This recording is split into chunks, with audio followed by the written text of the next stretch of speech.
KG chicken పచ్చడికి కావాల్సిన మసాలాలు ఇవ్వండి. ధనియాలు, జీలకర్ర, ఆవాలు, మెంతులు కొద్దిగా, అలాగే కొద్దిగా మసాలా సామాన్లు. ఇవన్నీ కొంచెం లైట్గా వేపుకోవాలి.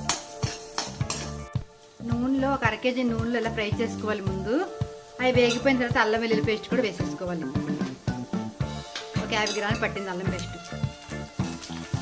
వేగిపోయిన దాంట్లో ఇదిగోండి మసాలా పొడి, అలాగే కారము,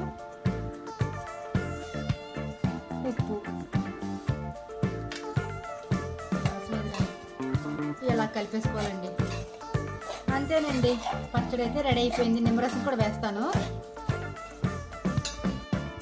3 నిమ్మకాయలు రసం కూడా తీసి పెట్టుకున్నాను. అంతే, ఇలాగ అన్నీ కలిపేసుకుంటే చికెన్ పికిల్ రెడీ అయిపోయిందండి.